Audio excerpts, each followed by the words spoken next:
అంబేద్కర్ ఏం చెప్పారంటే, ఒక కుటుంబంలో, ఒక సమాజంలో ఉన్న స్త్రీని మనం ఎట్లా నడుపుతున్నామో, తనని ఎట్లాగా ఏ దారిన పట్టించాలి అనే విషయంలోని ఎక్కువగా అందరూ ప్రయత్నిస్తున్నారో ఆ విషయాలన్నీ మారిస్తే చాలు మన సమాజం చాలా సమానత్వమైన సమాజం అయిపోతుంది అని చెప్పి. దానికి కారణం ఏంటంటే, ఒక స్త్రీ ఒక కుటుంబంలోని అన్నీ చెప్పి పెంచుతుంది. ఒక కొడుకు కూడా నువ్వు ఈ పని చెయ్యొద్దు, ఆడదే ఈ పని చెయ్యాలి అంటే అమ్మని నమ్ముతున్నాడు కొడుకు. కానీ మీరిద్దరూ కలిసి పని చెయ్యాలరా అని అమ్మ చెప్పి పెంచిందనుకోండి, వాళ్ళు అలా పెరుగుతారు కదా. అలా ఎందుకు చేయించలేదు ఒక స్త్రీని అని ఆలోచిస్తే, 4 విధాలుగా స్త్రీని వాళ్ళ చెప్పు చేతుల్లో పెట్టుకోవాలి అన్నది. ఎవరు? అధికారం చేతుల్లో పెట్టుకోవాలి అనుకున్న వాళ్ళందరూ స్త్రీని తన చెప్పు చేతుల్లో పెట్టుకోవాలి అనే కొన్ని దారులు. ఒకటేం చేశారంటే, తనకి చదువు చెప్పించకూడదు. చదువు చెప్పిస్తే ఏమవుతుంది? మనతో పాటు సమానంగా మాట్లాడుతుంది, క్వశ్చన్ చేస్తుంది కదా. చదువు చెప్పించకూడదు. ముందుగానే బాల్య వివాహం చేసేస్తే తనకిష్టమైన వాడిని ప్రేమించడం అనే ప్లేస్కి వెళ్ళదు. తర్వాత తనకిష్టమైన వాడిని పెళ్లి చేసుకోవడానికి అస్సలు ఆ ప్రసక్తే లేకుండా చెయ్యాలి. ఒకవేళ ఏదో ఒక విధంగా విడో అయ్యిందనుకోండి, మగాడైతే రీమ్యారేజ్ ఉంది, కానీ ఆడది చేయకూడదు. ఇంకొక విషయాన్ని, ఒక చాలా పెద్ద ఒక మాయని ఇచ్చారు. దేవుళ్ళు ఉన్నారు, దేవుళ్ళ తర్వాత దేవుడు నీ భర్త అనమాట. అప్పుడు వాళ్ళు ఏం చెప్తున్నారో అవన్నీ నువ్వు చెయ్యాలి. చేయకపోతే ఏమవుతుంది? దేవుణ్ణి నువ్వు ధిక్కరించినట్టు, నీ మతాన్ని నువ్వు ధిక్కరించినట్టు, నీ సంస్కృతిని నువ్వు ధిక్కరించినట్టు అని ఒక మాయలోని స్త్రీని పెడితే ఏం చేస్తుంది? మన కుటుంబం బాగుండాలి అంటే పొద్దున్నే లేవాలి, అందరికంటే ముందు లేవాలి, అందరికంటే తర్వాత పడుకోవాలి అన్నది. ఇలాంటివి. సో ఇవన్నీ మీరు క్వశ్చన్ చేయండి అని అన్నారు అంబేద్కర్. నేనెందుకు చదువుకోకూడదు? నేనెందుకు మిమ్మల్ని ఒక ఫస్ట్గా పెట్టి నన్ను నేను సెకండరీగా ఎందుకు ఆలోచించాలి? దానికి మీరు యూజ్ చేస్తున్న ఒక టూల్ ఏమిటి? ఒక ఆయుధం ఏమిటి? ఆ ఆయుధం మీకు దేవుడి నమ్మకం ఉన్నది అందరికీ వాళ్ళ చాలా చాలా ప్రైవేట్ విషయం అన్నమాట. ఒక ప్రేమలాగా దేవుడి భక్తి ఉన్నవాళ్ళు, వాళ్ళకి అది కావాలి అనుకుంటే ఆ నమ్మకం వాళ్ళు ఉండొచ్చు.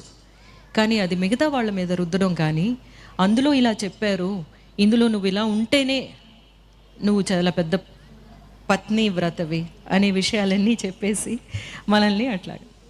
కానీ మీరు ఇవన్నీ అర్థం చేసుకోండి. ఈ విషయాలన్నీ ఎందుకు పెట్టారు? ఎందుకంటే ఒక కులంలోంచి ఇంకో కులంలోకి వెళ్ళకూడదు, వాళ్ళని పెళ్లి చేసుకోకూడదు, చేస్తే ఏమవుతుంది అనేది ఇంకా మన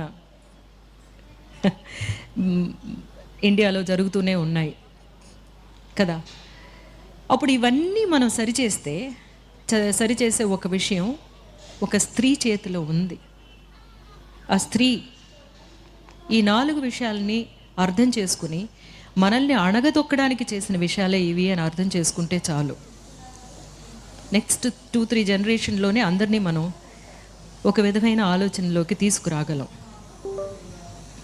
సరే, ఈరోజు ఇది చాలా ఇంపార్టెంట్గా, నేను నిన్న ఒక జెండర్ ఈక్వాలిటీ గురించి మాట్లాడారు అన్నారు, కానీ నేను ఇక్కడికి వచ్చింది ఒక స్త్రీగా మీతో మాట్లాడాలి అన్న ఒక కారణం కూడాను.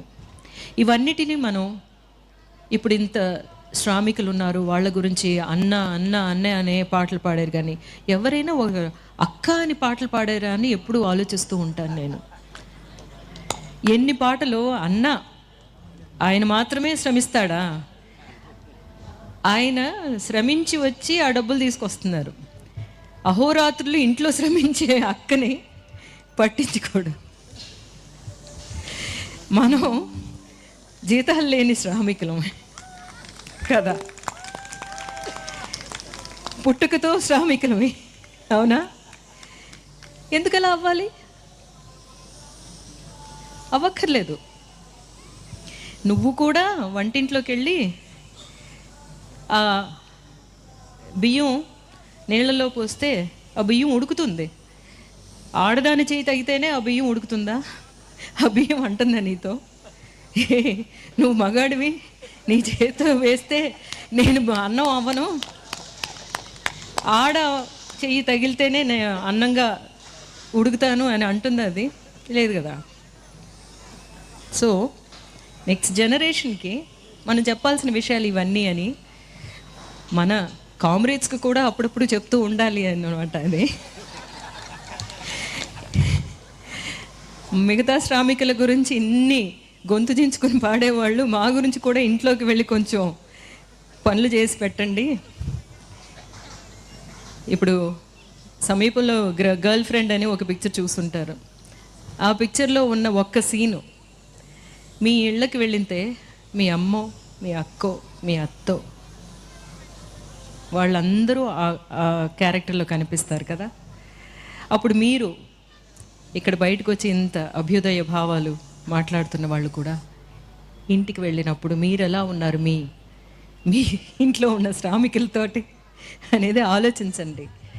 చాలామందిని నేను చూశాను, ఇంట్లోనే అందరికీ అన్ని పనులు పంచుకుని చేసుకునే చాలా కుటుంబాలని నేను చూశాను. బట్ నేను ఇంకా ఇక్కడ ఇలా చెప్పకపోతే మిగతా వాళ్ళకి అర్థం అవ్వదు. అందుకని మిమ్మల్ని గాయపరచాలని కాదు. ఈరోజు తీసుకున్న ఒక ముఖ్యమైన విషయం గురించి కూడా మాట్లాడాలి. మాదక ద్రవ్యాలు మనకి ఇప్పుడు ఉన్న సొసైటీలోని మనల్ని కంట్రోల్ చేయాలి అనే విషయాల్లోని ఇది ఒకటి మీకు చాలా ముఖ్యమైన విషయంగా తీసుకుంటున్నారు అనే అనిపిస్తుంది నాకు. యంగ్స్టర్స్ని ప్రక్కదో పట్టించడానికి వాళ్ళ సెన్సెస్లో ఉంటేనే కదా వాళ్ళు బాగా చదువుకోవాలి అనే విషయానికి వెళతారు. చదువుకుంటే అందరూ చదువుకుంటే పల్లకిలో అందరూ ఎక్కేస్తే పల్లకి మోసేది ఎవరు అని అడుగుతున్నారు. నేనేమంటానంటే పల్లకిలోని ఎవరు ఎక్కొద్దండి, మనం అందరూ కలిసి సమానంగా నడిచి వెళదాము అని అనాలి. మనం ఆ పల్లకెందుకు అనేది మనం అడుగుతామని, ఆ పల్లకులు మేము మొయ్యమని చెప్తామని మనల్ని ఎట్లాగా, మన పిల్లల్ని, మన యంగ్స్టర్స్ని ఎట్లాగా తప్పుదోవ పట్టించాలి అనేది చూస్తున్నారు. వీటికన్నిటికీ మనం మన సంఘంలో, మన సమాజంలో ఉన్న ప్రతి ఒక్కరూ చాలా చాలా చాలా క్లియర్గా గమనించాలి.